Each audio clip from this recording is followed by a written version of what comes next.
welcome back to my channel. My name is Ottavia, and August is gone. Bye bye, ciao ciao. And I'm so happy because I was in a reading slump. I don't know if you saw my videos, which I'm going to link below, like a reading vlog and also 24 hours reading session that I did with my boyfriend, and you will feel how I felt with this freaking reading slump that I've been for the last month. So it's gone. Now is the time for me to show you the books that I managed to read, and I have 5 books that I read and 1 I DNF'd it, and I'm not sure if I will continue or not. So let's just go with it. Let's just show you all the books that I read, and it hasn't been a really great month in terms of books. However, I'm happy that I read them, and like this I'll be like, okay, done. So let's start with the first one that I finished.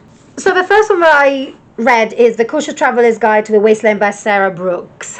I didn't like this book at all. I gave it a 2.5 star.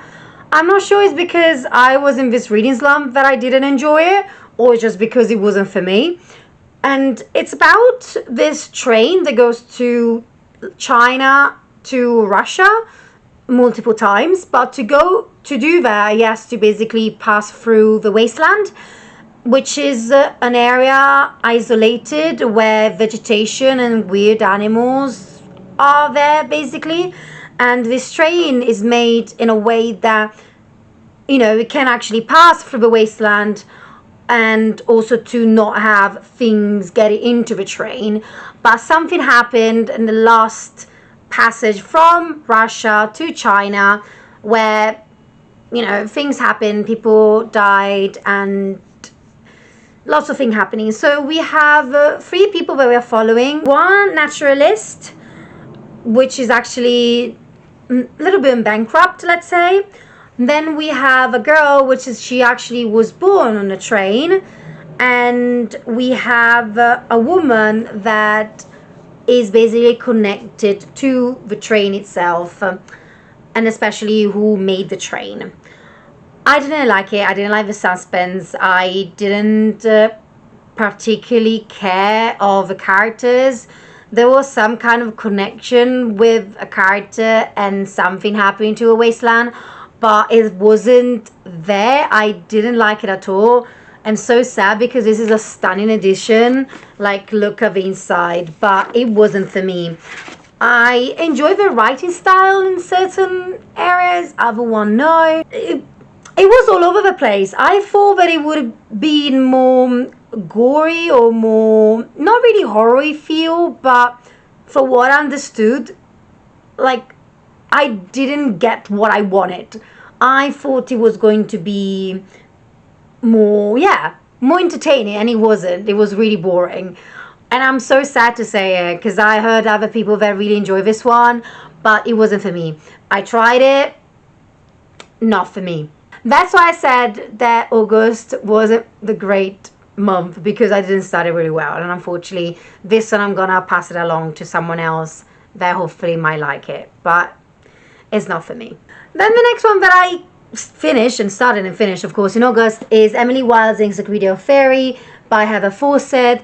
This was a book that it was part of my 25 books to read in 2025. I'm really happy that I read it. I didn't like it. I gave it a 3 star, maybe 3.5 star, I'm not sure. I knew that it was divided in a diary format, which is great, amazing. I do like that format, but at the same time, I didn't care much about everything, and some parts were really boring. And it's about this girl, Emily Wilde, or actually professor, let's say, and she does meticulous researches for fairies, but she's not good with people. So she decided to complete like the book that she's writing, which is Encyclopedia of Fairy, to this particular rural area, which I'm not sure if it's in Sweden, Norway, or Finland, in area somewhere like that. And it's basically there to discover more fairies, and so like she can write it down in a book.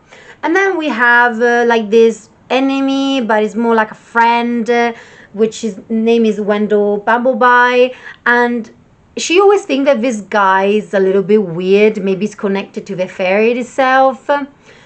And I do like this guy. I do like Bumblebee. I think he's really, really interesting character. But overall, the story and everything, it just didn't give me anything. Even the ending as well. And I'm not going to continue the series. I'm going to scrap this one. It's fine. It wasn't what I wanted, okay? I wanted more from this one. And also, I don't know if you noticed, but it's coming off. Like when I was holding my book, I think because my hands were sweaty. And also here, I don't know if you can see this one, but here as well, which is so sad. But not for me. It's done. At least I read it, but not for me. Even though this particular style, I do like it, because I like the writing style of Ever Fawcett, but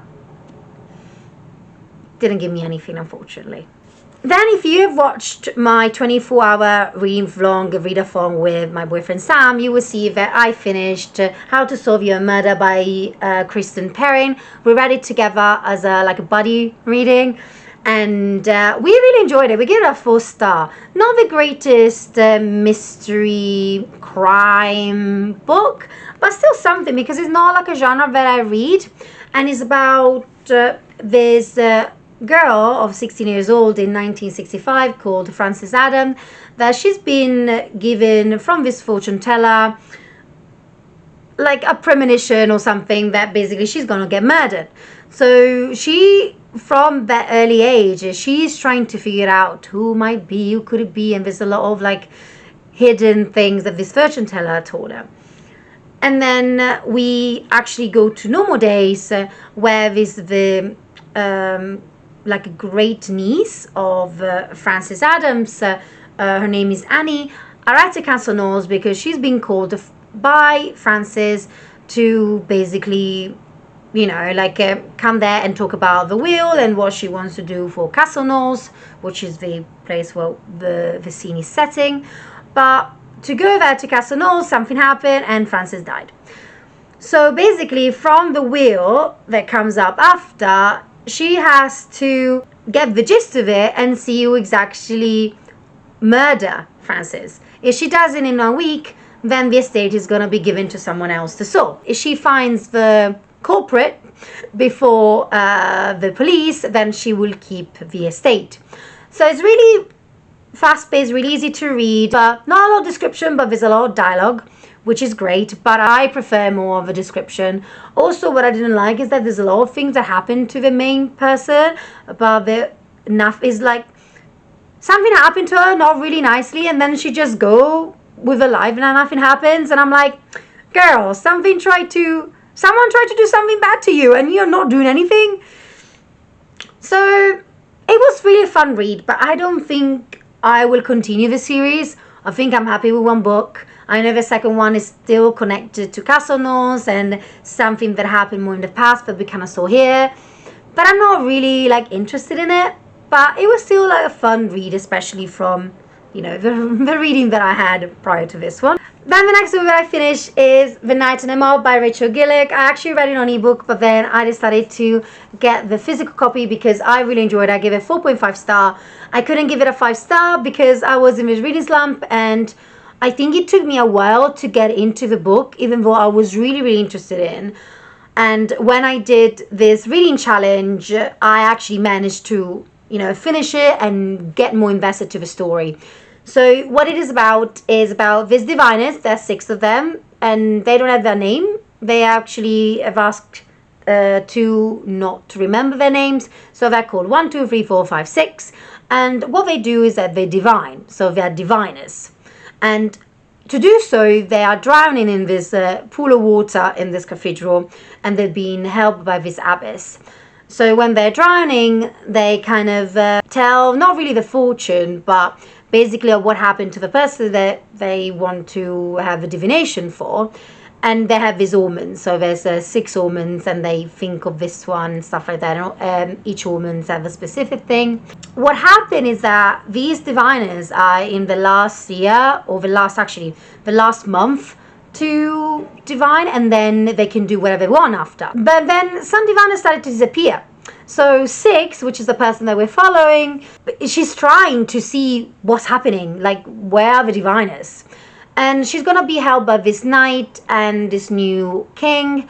The knight is actually part of love interest, and the story goes from there. And I love Six's journey because she's going through a lot of things, like being a part of this diviners and all of this religion occulty vibe, and then not being there anymore, which is not a spoilers, to be honest. It's a lot for her, and I'm there for this girl, and I love romance in it as well. I love the knight so much. His name is Rory, and I love also the gargoyles that can actually talk and move, and we see especially one of them, and it was so nice. I loved it, and I bought it because I want to read it better once the second book will come, hopefully soon. But this is part of a series, and I can't wait to read it again because I wasn't expecting to enjoy this one, and I knew that I would enjoy it because I like One Dark Window by Richard Gillick, and it was so good, like stunning. I loved the atmosphere, such a gothic vibe. I loved it. So it's really hype book, but it deserves the hype. Then the last book that I read is The Fall in a Kiss of Dust by Carissa Broadbent. This is the fourth book in the series of Crown on Axia, but the second book, the second duology. I don't want to explain much about this book because I can't actually explain it, but it's about vampires. The first book is the trials, and here instead we are in the underworld. I really enjoyed it, much better than the first book in this first duology, but there's a lot of repetition, a lot of things happening that it was a little bit dragging the story along from both sides, so Mish and Asa. And I was nice to see people that I read from different like novellas and from previous books, so it was nice to see them again. But I really enjoyed it. I can't wait for the fifth book. I read the premise of the fifth book. I don't know if I'm going to be really drawn to it because the character is not really one that I'm really interested in, but it's an interesting character anyway, but hopefully we will see. But I enjoyed it. I gave it a 4-star. I can't give it a 5-star because a 5-star is only the first book in this whole series. I really enjoyed it. I actually got this signed limited edition. It was a really good one anyway, so I really enjoyed it.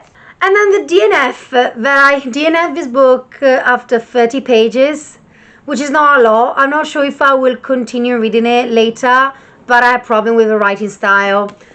Long Live Evil by Sarah Reese Brenner. The concept is great. So it's about this girl that she has cancer. She's gonna die soon, but then someone asks her to basically, do you want to get into one of your favorite book and find a flower that can help you with your cancer, so like this you get better. If you get it, you leave, and if you don't, you die. And the protagonist says yes. So I'm just in this part, and also the author, actually, she had cancer, and I think she kind of put herself into the shoes of the protagonist of this book. But I don't like the writing style. The writing style is so weird, like how the words are put together. I just can't read it, and I'm so sorry because the premise is so great, and the protagonist is being set in the villain side, which is amazing. I love the villain parts in stories because I think they're so entertaining, more than the good guys. But I DNF'd it. I'm not sure if I continue. It's so sad. It's so damn sad. Anyway, these are all the books that I read, plus the one DNF. I'm so sad that I did. But, sometimes you need to let go and you need to actually choose to DNF something. So, yeah. Let me know the books that you read in the month of August. And how many books have you read? And also, if you DNF any, or if you read any of the book, please let me know in the comments below. Please like the video, subscribe to my channel if you want to see more videos like this. And yeah, I'll see you in my next video. Bye, ciao!